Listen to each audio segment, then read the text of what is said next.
정치권 소식. 근데 이 정치권 인사의 발언이 큰 문제가 되고 있어서 이건 좀 여쭤보고 싶은데 국민의힘 비대위원입니다.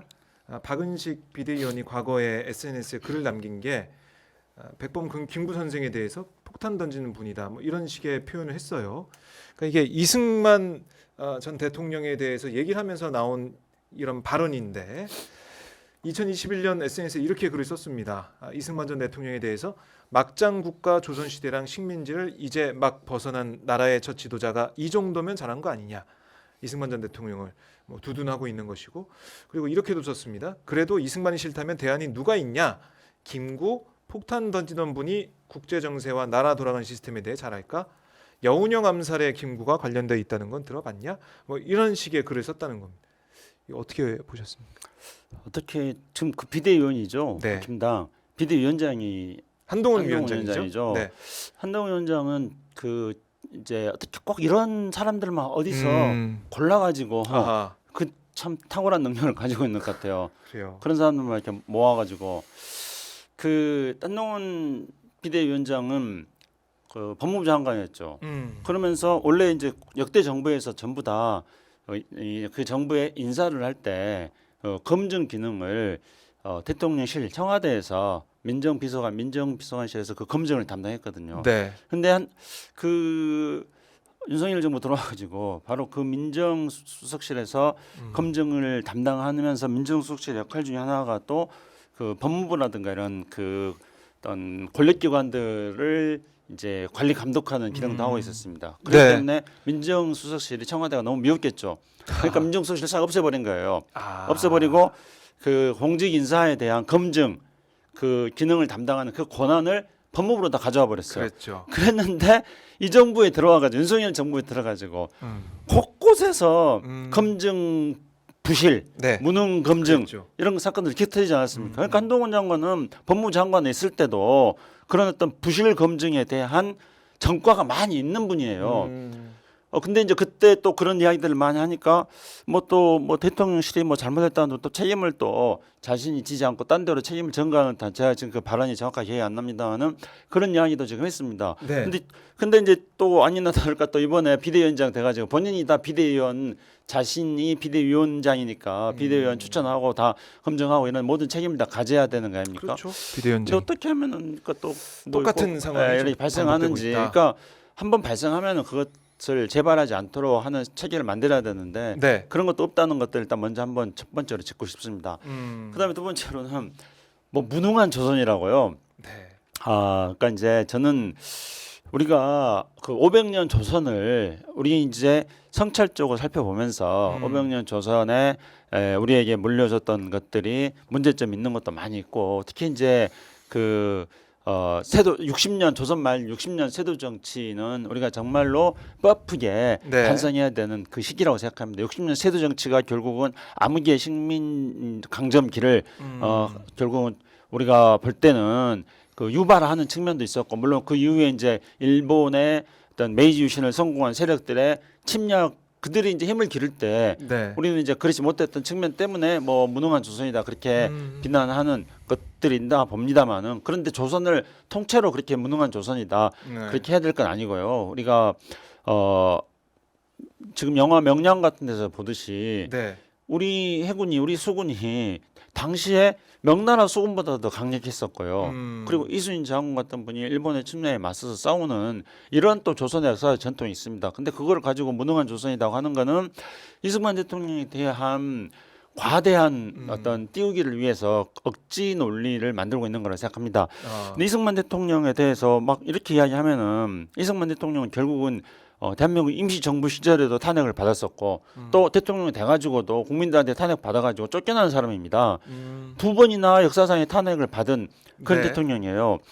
그런데 저는 이 자리에서도 말씀드렸습니다마는 이제는 우리가 대한민국이 선진국의 문턱을 넘어서면서 이제 미래로 도약해 나가는 이 시점에서 지난 100년의 역사를 쭉 돌이켜 보면서 그런 이승만 대통령의 잘못된 점은 잘못됐다고 또 평가를 하고 네. 이승만 대통령의 긍정적으로 평가할 부분은 또 긍정적인 평가해 주면서 이 대한민국의 100년의 역사적 전통을 우리가 좀 만들어 나가는 국민적 합의를 하자. 음. 제가 이제 이 방송에서도 그런 제안을 처에 드린 적이 있습니다. 그런데 이승만 대통령을 막 이런 식으로 일방적으로 뭐 이승만 말고 대안이 누가 있느냐 이렇게 말한다면은 이승만 대통령에 대해서 비판적인 점들을 또 지적하는 사람들이 더 많이 생기게 되고 결국은 이거는 국론 분열적인 발언인 겁니다. 그리고 세 번째로 이제 네. 백범 김구 선생에 대해서 무슨 뭐 폭탄 던지는 사람이다 또는 그 여운형 암살에 뭐 네. 개입됐다. 이거는 정말 제가 참을 수 없는 그런 우리 대한민국의 100년의 역사에 대한 모독이라고 저는 생각합니다. 그러면은 안중근 의사는 테러리스트입니까?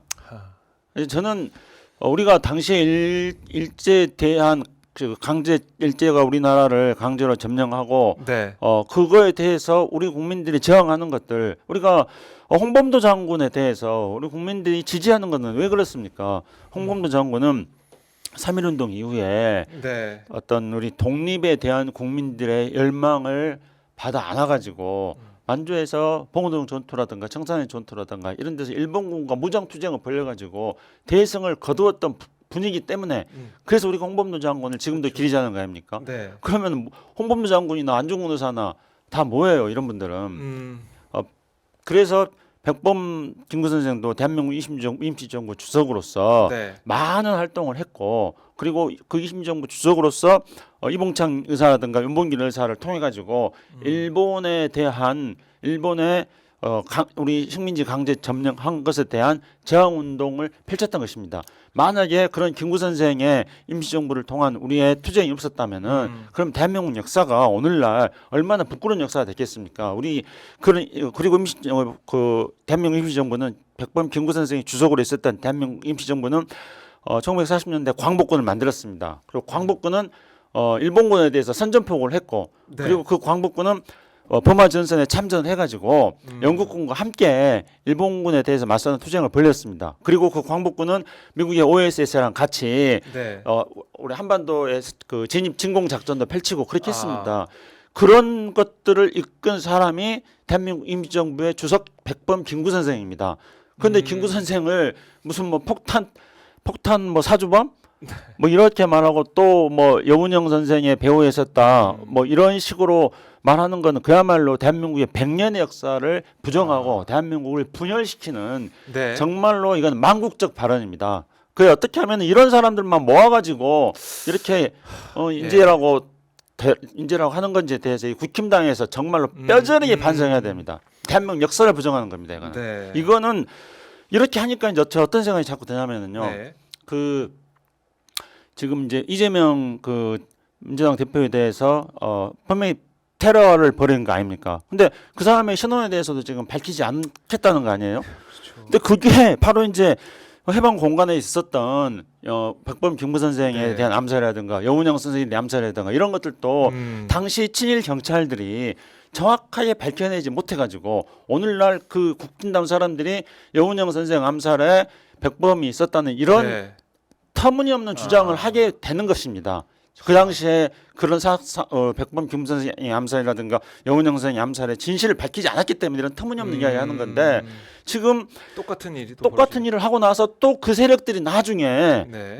또 터무니없는 소리를 하려고 하는 이 진실을 지금 밝혀내지 않으면은 또 나중에 무슨 터무니없는 소리를 해가지고 네. 무슨 뭐 민주당 만약에 백범 선생이 몽양 여운형 선생이 암살에 개입됐다고 한다면 나중에 이재명 그 대표에 대한 테러 행위에 대해서 진실을 밝혀내지 않으면 그 똑같이 뭐 민주당 누구가 뭐 이재명 암살에 이재명 테러에 뭐 개입됐다 뭐 이런 식의 주장을 하지 말라는 법이 어디 있겠습니까? 그렇네요. 이게 중요한 문제네요. 이렇게 들어보니까. 근데 오늘 한동훈 비대위원장이 이렇게 얘기했습니다. 기자들이 박은식 비대위원 이 과거 SNS 글에 대해서 비판받고 있다. 그러니까 김구 선생에 대해서 폭탄 던지는 분이다. 뭐 이렇게 말을 해서 비판받는 상황에 대해서 한 위원장이 그 표현에 대해선 저도 공감 못한다. 공인이 됐기에 더 언행에 신중할 것으로 기대한다. 이렇게 얘기하면서 뭐 앞으로 잘하면 되지 않냐. 과거의 그 발언 뭐 그걸 왜 문제 삼냐. 이런 취지의 얘기를 하고 넘어갔습니다. 그냥. 네.